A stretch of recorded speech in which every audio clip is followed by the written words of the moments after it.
Hello, everyone. This is Mike Anderson with Collision Advice. Thank you for joining us for our monthly webinar as part of a series called Learn to Research and Research to Learn. This month's webinar is being co-hosted with us by the team at Subaru. So thank you, and we'll introduce them in just a moment. Our goal today is to help you, the collision repair, insurance representative, technician, or whatever industry segment you may be, on how to understand how to utilize Subaru's technical information system, referred to as STIS. With that said, let's get started. First of all, everyone today has been muted. However, questions are encouraged. At any time today you have a question, please text your questions to my assistant, Tiffany Driggers, at 703-898-0715. Again, Tiffany's number is 703-898-0715. So if you have a question for myself or a member of the Subaru team, please feel free to text your question and include your name as well as your shop. In addition, this webinar will be recorded. We understand that sometimes customers come in or you may get interrupted, and if that's the case, understand this webinar will be recorded and it will be made available to you free to watch after the webinar. So, who do we have on the line today? First of all, hopefully many of you may know me. I am Mike Anderson. I am the owner of Collision Advice. However, we're very happy to have with us today a couple people from the team at Subaru. The first who we'd like to introduce is Nicole. Nicole is the wholesale parts specialist for Subaru of America. Nicole, are you with us? Hi, Mike. How are you? Good. And Nicole, would you take a few moments and please introduce the rest of your team? With me is JJ Marino. He is our Subaru technical service representative. He knows all things STIS, so he's going to help us out with that. And also with me is the director of parts, Dave Zastra. Well, Dave, we appreciate you being on here as well. And JJ, thank you for your support. We also like to just share a big get well soon out to John Lancaster, who was unable to join us today because he was a little bit under the weather. We always have to begin every webinar as a review of our antitrust guidelines. So bear with me as I read these. It is understood that in today's webinar, we will not discuss any issues that would violate antitrust guidelines. Avoiding violations of the antitrust laws is the responsibility and legal obligation of the business owner or manager. Any discussion of current prices or discounts with a competitor should be avoided. In our industry, this includes discounts, time hourly rates, charges to insurance companies, individuals, fleet owners, dealers, or other shops that repair vehicles. Surveys of prices, discounts, and costs are permissible, but only under strict guidelines and only if they're not part of a conspiracy to fix prices or otherwise restrain trade. Cost studies that lead to price fixing or price stabilization agreements would violate both the United States and Canadian antitrust laws. Remember, the prices that you charge must be calculated and determined by you, the business owner or manager alone, and these prices should also take into account the cost of doing business and include allowances for a reasonable profit. All content of this webinar is based on standard economic and management principles. Profit margins, labor rates, etc. used in this presentation are to be taken as examples only. And the intent of this webinar today is to provide you, the attendee, with the basic management skills, leaving you free to determine your own individual rates, profit percentages, and any other operating management aspects of your business on a strictly independent basis using generally accepted management principles. Glad we got that out of the way. So why are we doing these webinars? Well, as many of you know, we at Collision Advice do a quarterly survey where we survey collision repairers and ask, how frequently do you research home repair procedures at the time you write an estimate? And you will see that only 24.8% of collision repairers say that they actually research home repair procedures all the time. Now that is up from last year, and we're happy to hear that. However, 35% of the shops said I do it most of the time, sometimes, only occasionally, and never. And ladies and gentlemen, what was very concerning to us and why we launched this OEM monthly webinar series is that we believe you should be researching home repair procedures every single time you write an estimate, every single time you repair a vehicle, because sometimes things change. In addition, we see that 72% of collision repairers are using all data, 54% iCar, and 52% of shops are using the automakers information website such as Subaru's STIS. Now, again, that is an increase of almost 20% in the past 3 years. So shout out to you collision repairers for doing the right thing. So what is our desired outcome? Our desired outcome at the end of today's webinar, and by the way, there's going to be a part 2 to this next month. We had so much slide data that we just couldn't share it all in one webinar. So our goal is to help you to understand and create awareness of the resources that Subaru offers you to research home repair procedures to ensure a safe and proper repair. Number 2 is we're going to review with you today the requirements of how you register, log in, and utilize Subaru's STIS website. We're also going to review with you a couple cool features that we found both in this month's webinar as well as next month. We're also going to share with you a little bit this month, but more importantly next month, some of the differences between Subaru's OEM factory scan tool as well as an aftermarket scan tool. We'll discuss a little bit about the Subaru certification program. And by the way, remember, again, this is part one of a two-part webinar series, and the second part will be next month. In addition, this webinar will be recorded, and you'll be able to view it or share it with your staff afterwards. So what we'd like to do is we'd like to start off by just doing a quick poll. What segment best represents your role in the collision repair industry? Are you a collision repair center? Are you an equipment, paint, job, or distributor? Are you an insurance representative? Do you work for an OEM or other segment? So what we're going to do is we're going to launch this poll right now, and you will see that we just launched it. So if you take a moment and on your control panel, please take this poll so we know who our audience is. Right now, it looks like about 67% of the attendees. Whoa, now we're up to almost 90% of the attendees are collision repairers, 14% insurance industry. We thank you to all of you insurance executives for attending this webinar today as well. Now we look like we got about 92%, excuse me, fighting a cold here, ladies and gentlemen. All right, looks like 34% of you have voted. Let's get those votes in so we can wrap this thing up and get on with our webinar. Okay, ladies and gentlemen. We're almost to the 70% mark where 70% of the attendees have voted. And let's see what we got here. All right, let's close the poll, ladies and gentlemen. Right now, you will see that 86% of all attendees on this webinar represent collision repair center employees. 5% work for either equipment or paint distributor, 1% insurance industry, 1% OEMs, and 7% other. So thank you so much for taking our poll so we know who our audience is. Now, with that said, let's get started. Subaru position statements. First of all, ladies and gentlemen, if you want to locate the position statements for Subaru, you have two options to do that. The first is you can go to www.oem1stop.com or you can go to www.crashrepairinfo.com. Keep in mind, Subaru does have position statements. They have position statements on scanning. They have position statements on utilizing windshield replacement, wheel repair, and other things. However, you're not going to find these position statements within STIS. If you want any Subaru position statements, we encourage you to go to www.oem1stop.com. Now, when you go there, you're going to see at the very top right part of your screen where it says position statements, where my red arrow is at. Once you select that, it will open up and allow you to view the position statements from Subaru. This will be an example of what you might find. You will see here that Subaru recently, and this does say July of 2017, but that's why you need to make sure you always go to the OEM website and pull down position statements. Why? Because Subaru updated their position statement about 30 days ago. So at the end of the day, ladies and gentlemen, Subaru does have a position statement on pre and post scanning. In addition, Subaru has a position statement on the use of aftermarket windshields and how it can affect vehicles that are equipped with eyesight. So again, let's restate this. If you want to find position statements, you need to go to www.oem1stop.com because they are not located within Subaru's own repair procedures, STIS. Now, let's talk about how to access Subaru's repair procedures.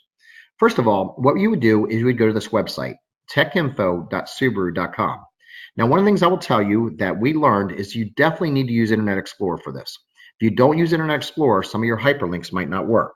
So, ladies and gentlemen, at the end of the day, here's the website you go to if you want to access Subaru's OEM repair procedures, techinfo.subaru.com. And again, keep in mind, they strongly suggest that you use Internet Explorer as your browser, not like Google Chrome or Firefox or anything like that. Now, when you go into the website, you'll even see that they have a little blue warning box up here in the top right-hand corner that said this site is optimized for Internet Explorer, and they recommend using version 11 or newer. Now, when you go to the Subaru website, you're going to see at the top two tabs, Information and Online Reference. If you select Information, it will drop down and it will say what's new, Special Tool Information. This is where you're going to find out information about like their scan tools, and Immobilizer Key Access. Now, again, we're going to cover all these tabs here in just a few moments. Now, once you go ahead and you decide you want to register. So you say, Mike, I don't have a username or password yet. Okay, well, you can't just click on information and go right into the OEM repair procedures. What you have to do is you have to purchase and create a subscription. You're going to see that right here on the right-hand side. Purchase and create subscription. Now, once you select that, this is what's going to look like for you.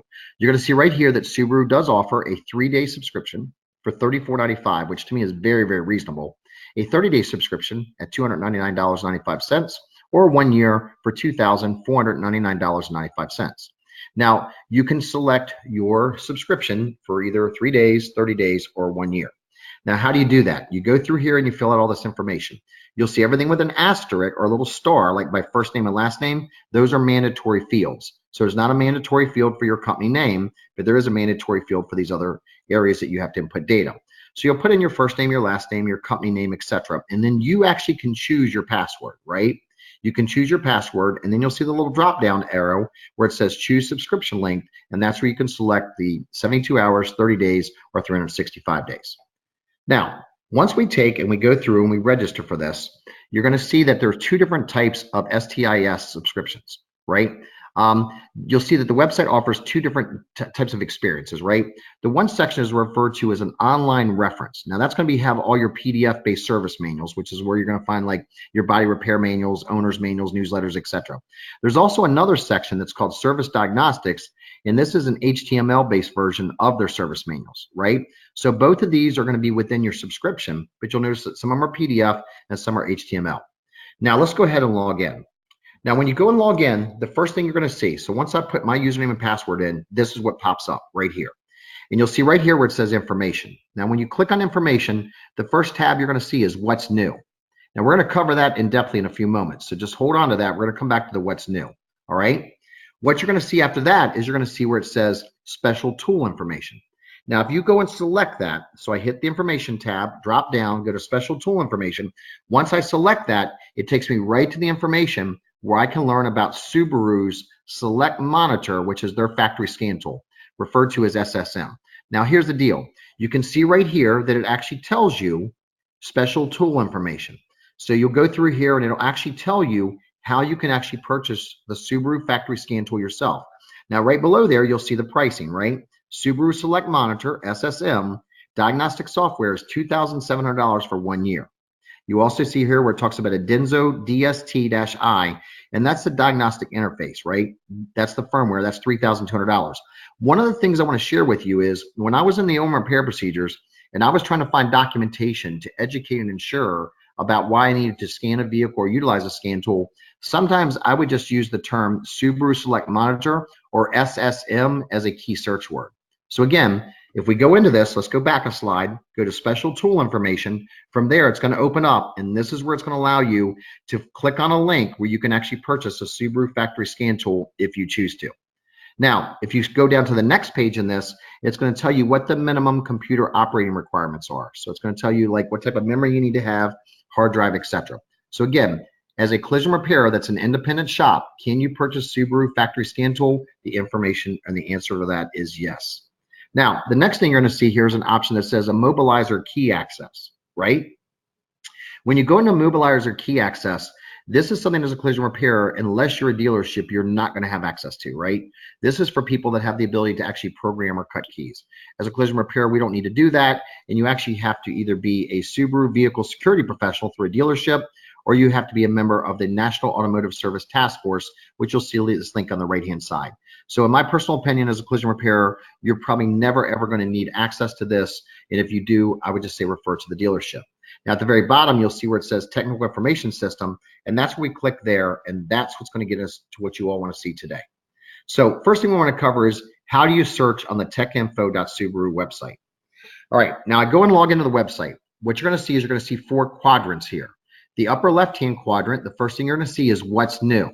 Now, I really, really love this. And why do I love this? I love this because it shows you the 5 most recent posted documents on Subaru's STIS. So what it's going to do is it's going to show me and tell me, ladies and gentlemen, that these are the most recent documents. So if Subaru's made any changes in anything, or there's any new recall campaigns or anything like that, it's going to show up in here. Now, if you want to see more than just the most recent 5, click right here where it says show more. And when you do that, it'll open it up and it'll show you back to the beginning of time. Now, in the upper right-hand quadrant, what you're going to see is where it says quick reference search. Now, there's 2 ways you can search for information on a Subaru. Number one is you can go in the advanced search, and that's where you can actually put in the Subaru VIN number. So if you know the entire VIN number, put the VIN number in. You'll see it says right here, you can either put the full 17 digits of the VIN number in or just the last 8. And if I put that in there, that's going to pull up information for me specific to that vehicle's VIN number. If you don't know the vehicle's VIN number, there is a way that you can do a quick search, and we're going to show you that in just a few moments. Now, recently viewed. I really, really love this feature right here. This means this is the most recent 5 documents that I have viewed recently. Now, I really like this because I'll tell you what, I was writing an estimate on a Subaru last week, and I was like, oh my gosh, where was that document at, right? And I couldn't remember what it was called, but I was able to go right to this section of the website, and it showed me my most recent 5 viewed items on STIS. So I was able to actually pull that up. And by pulling that up, ladies and gentlemen, I was actually able to find the document I was looking for. So top left quadrant, what's new? Anything Subaru's done and made any updates on. By the way, I think either Nicole or Tiffany, one of you may need to mute yourself because we can hear you in the background. Okay, so what's new? That's in the top left quadrant.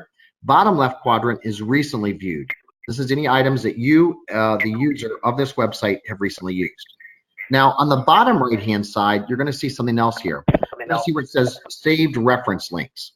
I really love the saved reference links. That means if there's something that you don't want to go back to time and time again and always go pull it up from scratch, you can actually save it. However, I will tell you, you're limited as to how many saved reference links you can store in here. We're going to talk about that in just a moment.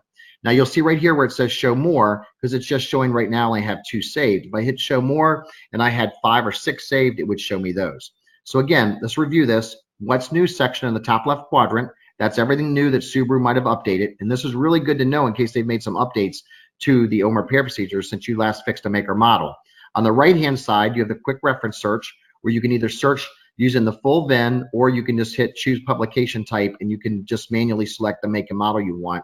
Bottom left quadrant, recently viewed documents that you as a user have used, and then anything that you've clicked as a saved reference link. Now, here's something I'll share with you. When you go into the save reference link, it will only allow you to save so many. So if let's say that I'm maxed out at 5 and I want to save another one, but I'm maxed out, what you can do is go into your saved reference links right here under the information tab and you hit that X. And if you hit that X, it will actually delete out that save reference link so then you can add a new one. So if you get maxed out, just hit the X to make room. Now, Subaru uses quite a few icons, right? The first icon you're going to see is a little arrow pointing downwards, and that's the view or download icon, right? So view/download. Hovering over this icon allows you to view the description of the item. Clicking on this icon launches a new window as a PDF where you can either download it, print it, or save the document, right? Now keep in mind a little note here for you, right? Chrome PDF Viewer plugin must be enabled for you to be able to launch this in a new window. So make sure that you're using Internet Explorer and you also have Chrome PDF. Now, if you see a little star and you select that, that's how you add it to your save reference links. And then again, the X is if you choose to remove it. Now, there's also another tab at the top that says Online Reference. Let's go ahead and see what's under that tab. When you go to Online Reference, this is where it's going to allow you to actually take, ladies and gentlemen, and actually take and select what type of publication that you want to view. So I went into Online Reference, and then it opened up to this right here. And now what happens is I can say, you know what? I just want to look at the owner's manual, or I want to look at the service manual, right? Or even a service manual correction, which is where I can submit a question because I think that I might question the way that they have something stated. So you select your publication type, and then again, you can either put the last 8 or full 17 in the VIN number, or if you don't know the VIN number, you can actually choose your specific model year and then draw down to the model and then the trim package. Now, if you go to enter the vehicle in, it's always best to have the VIN number. Why? Because it's going to direct you right to the specific information for that specific vehicle, make and model you're looking for. Again, I recognize though that sometimes we're writing an estimate and want to have access to that. And that's why secondly is when you should use your model year, model trim option. Now, keywords. When you perform a keyword search, only the first 500, and again, 500, I mean, that's like a huge number, right? Only the first 500 relevant documents will return. So that's why we recommend that you select a publication type. So for example, if you just were to put in the word, say for example, oil, I mean, if oil's an accessory installation guide, if oil's in the owner's manual, oil's in the service manual, it's going to bring up numerous documents. What I encourage you to do is if you're going to use a key search word is narrow it down probably just like the service manual, because the service manual is where you're going to find the body repair manual, and that's the tab that you're going to live in the most. Now, how do you search with Subaru? So I really found this really cool that unlike some other OEMs, and every OEM works differently in regards to how their search features work, one of the things that Subaru does is they actually have something called a wildcard, and we're going to talk about that in just a moment. So here's the first thing you understand. If you're searching for something and you use the word and, like for example, you put an engine and transmission, or you can use the symbol for and. When you use the and, it says right here, when to use the and operator to search the documents that contain at least one occurrence of each of the query terms. The and operator returns documents that contains all of the query terms. So if I put in engine and transmission, it's going to only going to find documents for me that have both words in the document, engine and transmission combined. If it doesn't have both words in the document, it's not going to pull it up. Now, if I say, look, I want engine or transmission, then that's going to turn up documents that may only have the word engine in it, may only have the word transmission in it, or it could be combined both. Now, what I really thought was pretty awesome is this wildcard feature from Subaru, right? So say, for example, you put in the word tran, T-R-A-N, and you put this little percentage sign afterwards. What that does is it returns any documents with 0 or more characters in the wildcard. For example, if I just put in tran, then it's going to pull up transmission, or it may pull up transit. So anything that has those 4 letters in it, it's going to pull up for me. So if I'm not sure exactly what something's called, and I just put in part of the word with a percentage sign afterwards, then it's going to pull it up for me. Now you're going to see right here, we also have not, and then you have this little squiggly line right here, right? That says manual, not service manual, for example. So use the not operator, and the operator is these little icons over here to the side of the verbiage. Use the not operator to search for documents that contain one query term and not the other. So I might say, look, I want to find manual, not service manual. Well, then it may return back for me, for example, like owner's manual, right? Or it may pull back for me like Subaru, some other type of manual, right? A technician manual, but something that I don't want service manual. And then you see the minus sign, right? Transmission minus fluid. Use the minus operator to lower the number of documents that contain unwanted terms. If you wish to search a string that includes a minus sign, you might put, for example, I only want to see 01 to 169-09, right? And if you put braces around it, it's only telling you that you want to see documents that were in this time frame or by this publication number. So again, Subaru has some really amazing, probably more advanced search features than any other OEM manufacturer that we've so far done a webinar for. Now, let's go ahead and look at the service manual for a moment, right? If you click on the left side, you'll see where it says service manual. Now, again, you can select multiple items like service manual and Subaru product campaign bulletin. You can select 1, you can select 2, you can select 5. Keep in mind, though, the more you select, the more documents you're going to have to go through to find what you're looking for. Now, keep in mind, if you have any questions also, don't forget to text Tiffany at 703-898-0715. Now, as we go in here, you'll see that we selected a 2018 Subaru Forester, and we selected the trim, which was a 2.5 liter GMT all-wheel drive. Now, once you do that, you'll see that it said, hey, we've got multiple items that we found on this. In this case, it was only 2. Now, right here, it says show entries. You can say, I only want to see 10 entries at a time. I want to see 20 entries at a time, or whatever you decide that you want to do. So keep in mind, ladies and gentlemen, much like if you ever go to like Amazon Prime, and when you're in Amazon Prime, it asks you, how many things do you want to view per screen? You can also customize the same thing within STIS. Now, in this example, though, there were only 2 entries that showed up for us on that Forester. It was the Forester Body Repair Manual and Forester New Car Information. Now, again, if you want to filter this down even further, let's say, for example, you had 20 documents show up, you could actually narrow it down by putting a word into the filter search bar. Now, keep in mind, you always have this little arrow where you can download it, but you have to download it even if you want to view it. But you can view it, and then from there you can determine if you want to save it as your reference or if you want to save it on your desktop. One of the things I did find, ladies and gentlemen, is that I found that I find it easier when I just download it right to my desktop, because then I can actually save that document and print it out to give to the technician, as well as use it for documentation with an insurance carrier when I'm looking for reimbursement. Now, one of the other cool things I really found was when you go up to the right quadrant, and you actually take and you open up the little drop-down box, they had something called a technician reference booklet. I really love this booklet, ladies and gentlemen. Keep in mind, I was in there kind of just playing around, trying to figure out what kind of stuff was in there. But I went into the technician reference booklet. It opened up and it showed me all of these options, right? And it said, okay, well, Mike, one of the things I saw here is where it said vehicle dynamics and driver assist systems. And I said, well, you know what? That sounds like something I might need to know about as a collision repairer. So what I did is I hit the little down arrow and I opened it up. And this is what I saw. It said Subaru Technician Reference Booklet. Let me show you some of the things I found in this reference booklet. I mean, this is some smoking hot stuff, ladies and gentlemen. The first thing I found was right here. It said caution. In the following cases, the system, which is again the vehicle dynamics and driver assist systems, the system may not be able to properly detect an obstacle if a sticker, paint, or a chemical is applied to the rear bumper near the sonar system.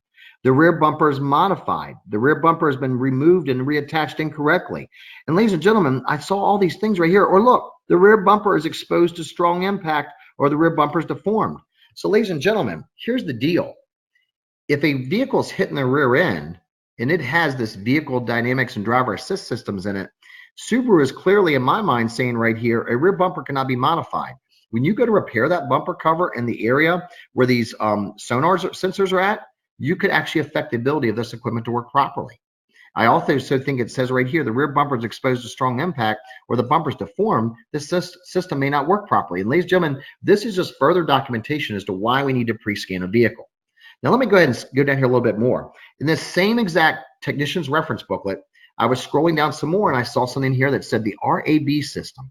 And so I started looking at this and it said, note, on some models, the sonar sensors are painted to match the body color. In those instances, replacement sensors are ordered pre-painted to match the vehicle. What does this mean to you as a collision repair, ladies and gentlemen? It means we can't paint the parking sensors, okay? If you paint the parking sensors, these sensors may not work properly. So ladies and gentlemen, I found this technician reference booklet to be invaluable to me from a collision repair perspective. Now, let's talk a little bit about the body repair manual. First of all, your body repair manuals are going to be found under the service manual tab. Okay, so body repair manuals are found on the service manual. When you go into click into Subaru STIS, you're not going to see like an option for body repair manual. When you do your drop down, it says service manual. Select service manual, and when you select that, that's how you'll have access to the body repair manual. Now, we did see that there were two different types of PDF formats for the body repair manuals and the way it was laid out. So let me give you an example. The first is we went into the Subaru OEM repair procedures. We went into the service manual, and you'll see right here it says service manual, and it said 2017 to 2019 BRZ body repair manual. So JJ, I think you had some insight in for us is a little bit about this information on this specific BRZ body repair manual and why this might have a different look and feel than all the other Subaru body repair manuals that we looked at. Can you share a little insight for us, please? Yeah, the BRZ body repair manual is going to be a little bit different because the BRZ was built in collaboration with Toyota and their FRS vehicle. So a lot of the service information you see for BRZ may mimic that of Toyota. Okay, so this is going to be the only one, the BRZ, because it was like a joint venture with Toyota. It's going to be the only one that's going to have the look and feel of what we're getting ready to share. Is that correct, sir? That's correct. Okay, so let's go ahead and do a little bit of a dive into this BRZ body repair manual. So the first thing I found when I was pulling up this BRZ body repair manual was I saw right here where it said work notices and precautions. And when I went into the work notices and precautions, look at one of the things it said to me. It says that the paint film is damaged, make sure to refinish the paint. Well, ladies and gentlemen, this means a lot to us as estimators. Why? Because what it's referring to here is weld burn damage. And I believe what Subaru is telling me here, unless you can tell me differently, anybody that's attending this webinar, is that when we weld a component in, if paint film is damaged from weld burn, we have to make sure we refinish it. And again, Subaru specifies this very specifically. Now let's go to scroll on down a little bit more and you'll see, again, we're still in the work notice and precautions section. What else does Subaru say? Subaru says if any panels are damaged, be sure to repair them. So again, what is Subaru talking about here? They're talking about weld burn damage, adjacent panel damage. So whenever we remove a component that welds into a vehicle, we need to take and repair and refinish those areas. And by the way, ladies and gentlemen, that is a not included operation. Scrolling down a little bit more, I really saw something that kind of blew my mind. So again, we're in the BRZ body repair manual, work notice and precautions, which again is found under the service manual tab. And check this one out. It says precautions for using electric welder. A, check the diagnostic trouble codes. What's it tell me I need to do before I weld on the vehicle? I need to check the vehicle for diagnostic trouble codes. The only way that I can check the vehicle for diagnostic trouble codes is to use a scan tool, ladies and gentlemen. This was an amazing document to me. Now, here was something else I found in the body repair manual. When you go into the body repair manual, and again, this is for the BRZ, right? They had something that said structural outline. And what it did was it actually showed me right here a little like an illustration of symbols that says, hey, if you see this little shaded out gray, it tells you that component's aluminum. And what I found was on this specific vehicle, The hood was actually aluminum. In addition, I also, scrolling down further in the BRZ body repair manual, found something called a damage diagnosis document. Now, it makes sense to me because this was a collaborative project with Toyota, because the same type of document is found in Toyota's STIS. And what it says is, it says when a vehicle's in an accident, this is how that specific vehicle is designed to divert the inertia forces. So you'll see right here, it says, look, this black arrow means collision force absorption direction. And as we go through this, it's telling me that in this specific vehicle, if it's hitting the front end, the inertia forces are designed to divert away from the occupants. And these are areas that we need to look for any possible hidden damage. So ladies and gentlemen, if you have a vehicle that gets hit in the front end, like for example on this BRZ where the bumper reinforcement's at, it's made to direct the inertia forces throughout the frame rail and down along into this toe panel and along the rocker panel. And you'll see where they have circles there. There's circle areas are the crush zones where I need to specifically look for damage. So again, another great feature that I found in the BRZ body repair manual. Now this, again, what we just showed you was only going to be specific to the BRZ body repair manual. Any other Subaru that you go and you research the body repair manual, this is the look and feel you're going to have right here where we're at, okay? This body repair manual, this is the look and feel. Now again, where do I find the body repair manual at? I find it under the service manual tab, okay? Now in this instance, you'll see that it opens up and you'll just see a decision tree over here on the left-hand side. What we're going to do is walk you through a little bit of an example and insight into what each one of these little tabs on the left-hand side is. So first of all, you'll see the table of contents. Now here's the other thing. Anything you go to the table of contents, if you click on that, it is actually a hyperlink to any of the sections of the PDF. And I really love that, because if I just wanted to say, I wanted to see something specific on undercoating, I don't have to scroll down page so I get to page 182. I can just click on undercoat. And if I do that, it'll take me right to that section of the body repair manual. Now, if your hyperlinks don't work, number one, make sure you use Internet Explorer. If your hyperlinks don't work, make sure you've got the proper version of Adobe PDF loaded on your computer. All right, let's go through this a little bit. First thing you're going to see is the forward section. In the forward section, you'll see that Subaru has a ton of symbols for what types, they have a specific symbol for plug welding, a specific symbol for continuous welding. And so what the Ford does is it just kind of introduces you to Subaru symbols for that specific make and model. Again, it will also show you that there's some symbols that actually stand for a bolt versus they have different symbols for a nut. Now, if we continue down through this Ford section, this is where it's going to start talking to us about the different substrates that Subaru uses in order to build their vehicles. And they've got some very specific precautions in regards to whether you can repair it or it must be replaced, as well as some very specific precautions as far as the type of welds that you need to utilize. Now, here's one of the things I saw when I was in the Ford section. Look what it said right here. It said caution. For new spot welding, avoid previously welded locations.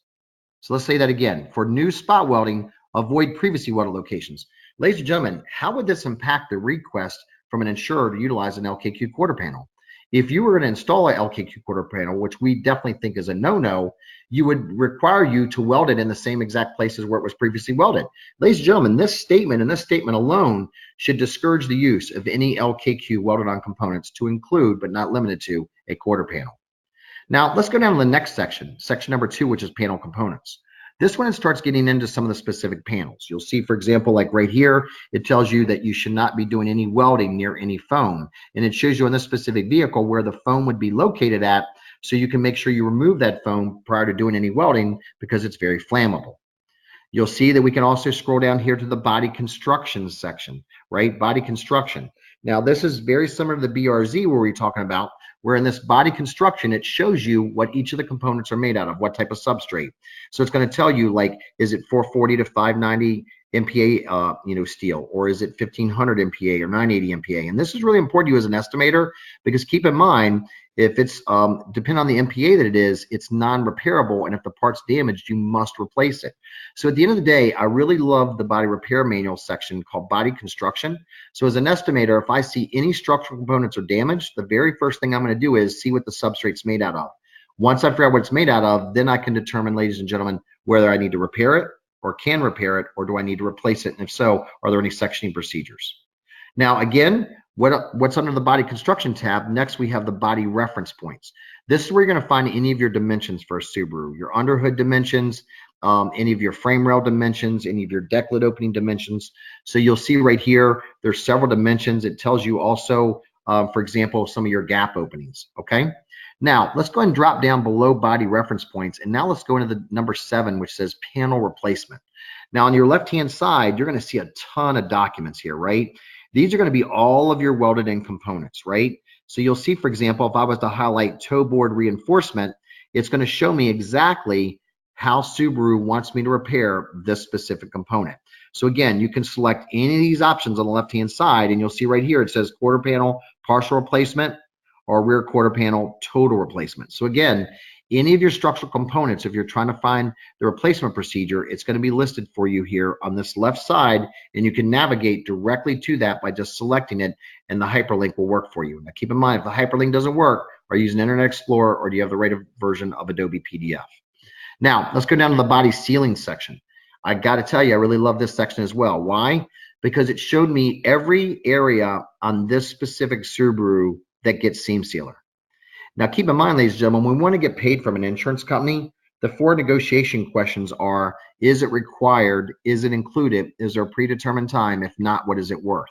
So keep in mind, the first basis, if you want to get paid from an insurer or reimbursed from an insurer, is you have to prove that what you're asking for is required.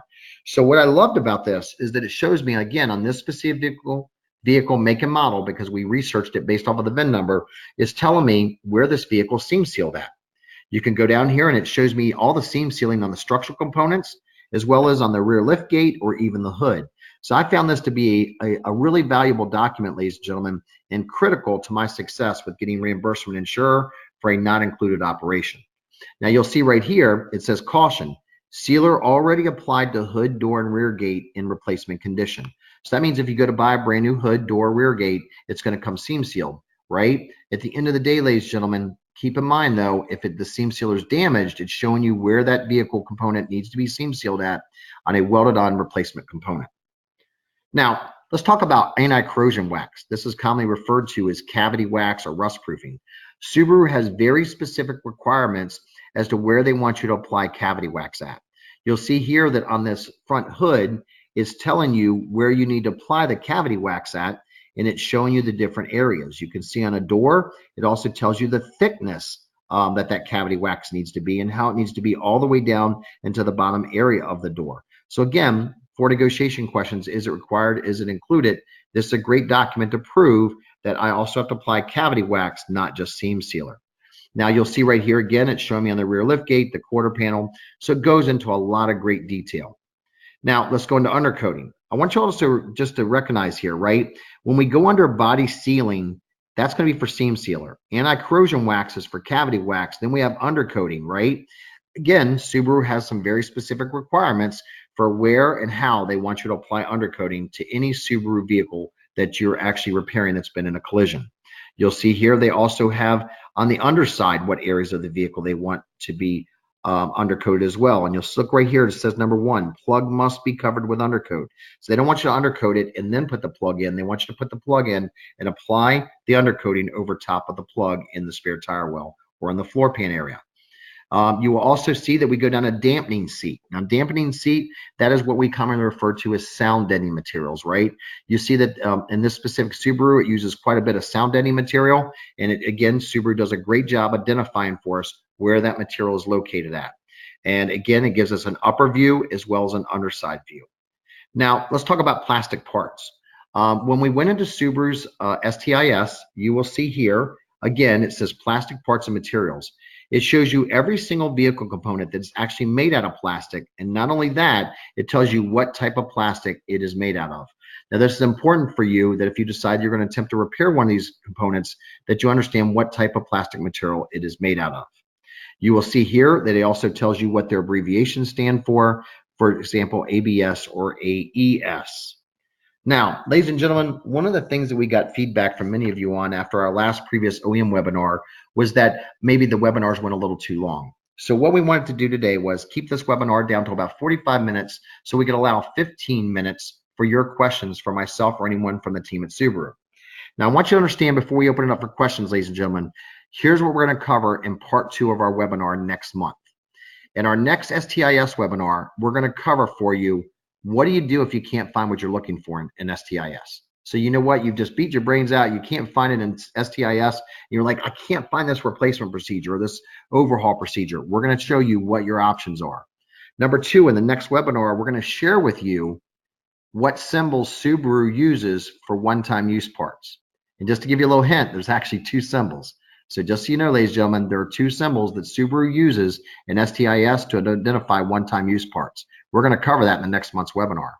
We're also going to talk about how does Subaru Starlink. And everybody says, well, what's Starlink? So Starlink is where that Subaru is actually connected to the internet, and Subaru can be notified of when a vehicle's in an accident. By the way, there's a great video we're going to share with you in next month's webinar where a real live consumer was in an accident in a Subaru and how Subaru Starlink helped to save this consumer's life. We're going to play that video for you next month's webinar. But more importantly, it's important for you to understand what Subaru Starlink is, because if that vehicle is connected to the internet, you need to disable it before you begin repairs. And in next month's webinar, we're going to teach you how to disable it.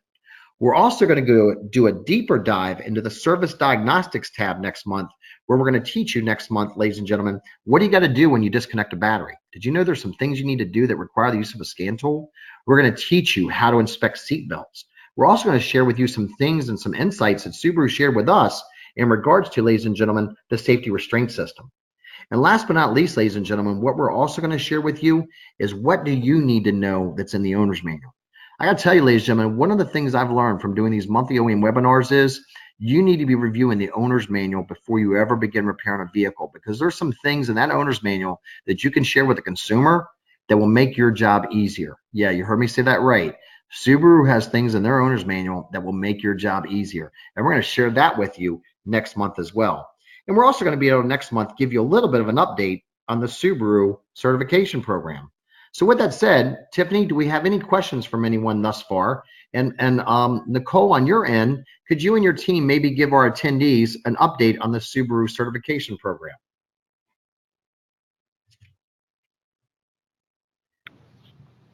So from the Subaru Certification Network perspective, we will be sending out an e-blast this week announcing to everyone when we're going to be opening to independent collision centers. We want to thank everybody for their patience.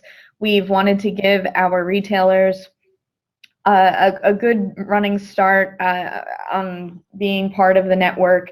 Since they've been so loyal and good for us over the years, we wanted to give them first shot at the network, and now we're ready to open up to everyone else. So we will be announcing that date this week. Okay, great. So we look forward to that coming soon. We're glad to hear that. So Tiffany, what kind of questions might you have for us?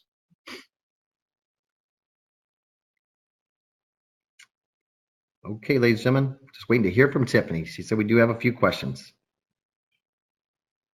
So Tiffany, if you're having any technical difficulties, Tiffany, just feel free to text the questions to me.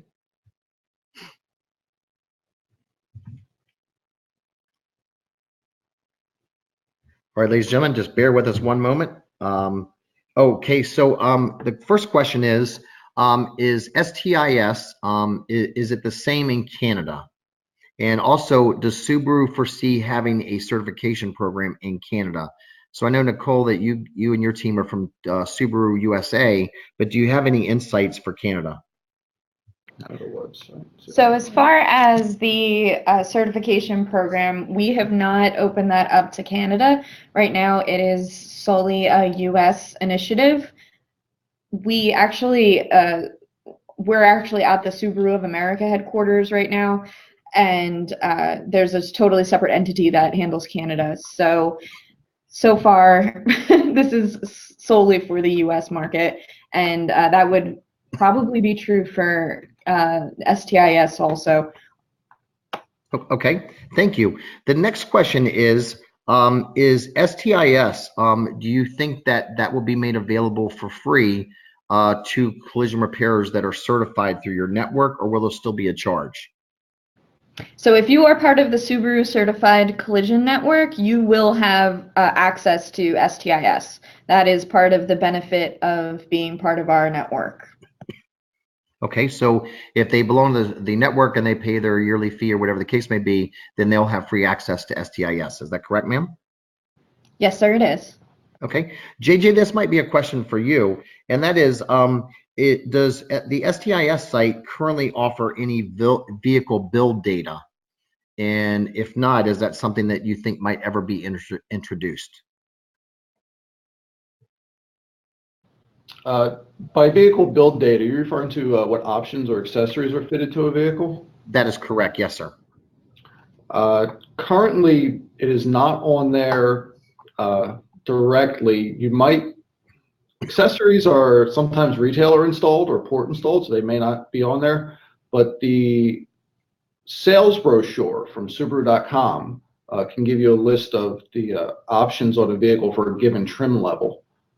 And that might be a good reference. Okay, I can also share with, I'm not quite sure who asked that question, but I can also tell you that if you utilize the Subaru factory scan tool, it is my understanding that the Subaru factory scan tool, not an aftermarket scan tool, a Subaru factory scan tool actually can decode and tell you the build data. So that's one of the advantages of using a Subaru factory scan tool as opposed to an aftermarket scan tool. Or I do know that Subaru recognizes the company Aztec, and Aztec is not a scan tool, but rather a device that connects you to a Subaru factory scan tool in Plano, Texas. The next question is from Michael. Yes? We just wanted to clarify that it wouldn't be comprehensive. It would just be whatever we've coded into the VIN. So I wouldn't consider that a complete reference of what's on that car. But for big things like eyesight and some other bigger, like a moonroof, which I imagine you'd be able to see by looking at the car, you can find them. So just wanted to clarify. Nope. Thank you, Nicole. That's great. The next question is from Michael Jordan. He's from a Group 1 body shop. He says they are a Subaru dealership, and what do they need to do in order to become Subaru certified because they are a dealership? If there's any retailers on the phone, I would say that you should contact your district parts and service manager today and make sure that they know that you're interested, and or you could, anyone that's on the call, if you're interested, you could email info@subarucertifiedcollision.com. That's a good email address for anyone, but in particular, since retailers have field reps, I would say contact your district parts and service manager. Another shop asked, and this is a bit of a loaded question, Nicole, so you may not be able to answer it. They just said, since I was interested enough to attend the webinar, when it is opened up to independent shops, let me see if I can read this question. It says, does registering for this webinar get us on the email blast to register for the network as an independent shop when it becomes available? So no. I would say if you aren't interested in getting on the waiting list to receive the e-blast that's going out this week with the launch date, I would say info@subarucertifiedcollision.com is the best way to get on that list. Okay, can you repeat that again, Nicole, please? If you're interested in being on the Subaru Certified Collision Network, whether you're a retailer or an independent shop or an MSO or anyone that's working on cars really, I would say email at info, I-N-F-O, at Subaru, S-U-B-A-R-U, certifiedcollision.com. All one word, no spaces. Okay, and again, I believe Dan from Beverly Coachcraft in Beverly Hills, California asked that question. Dan, if it was you, please feel free to reach out to me directly. I can also provide you with an email address, sir. It looks like Tom Kohler at Cox Auto Body Centers had a question and said, with the STIS being included with the Subaru certification program, does Subaru have a cost yet that they can share with the industry for the cost of their belonging to their certification program, excluding equipment?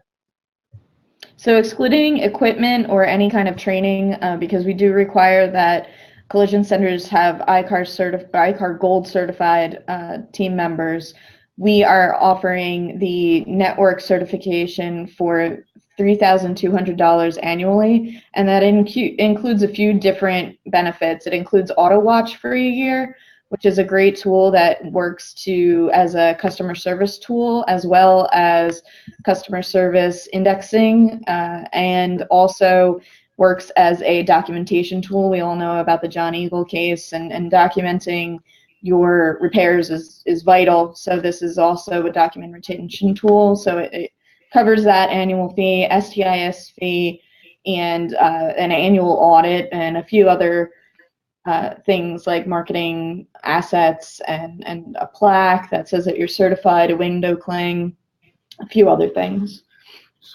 Okay. So, ladies and gentlemen, we just went ahead and launched our last poll of the day, and that is, did you learn anything new, or do you feel more comfortable with your ability to navigate the TechInfo website today versus prior to attending this webinar? And keep in mind, ladies and gentlemen, this month's webinar was just to give you a really eased into Subaru's STIS as far as how to register and how to kind of navigate it from a body repairs perspective. But I promise you, next month, ladies and gentlemen, you will not want to miss our next month's part 2 of this webinar, because we're going to talk about the role of telematics with Subaru. We're going to talk about what are some things you need to utilize a scan tool for when you disconnect a battery. And I promise you, ladies and gentlemen, we've got so much meat for you next month that you're just not going to know what to do. So, ladies and gentlemen, Tiffany, do we have any other questions? Okay, that looks like it on questions. And Nicole, anything else? Daniel Mosley just texted in and said that he is a certified shop and he appreciated the webinar, Nicole, and he said they enjoyed being a Subaru certified shop. So that's Daniel Mosley, and so he just told me to text you and tell you thank you.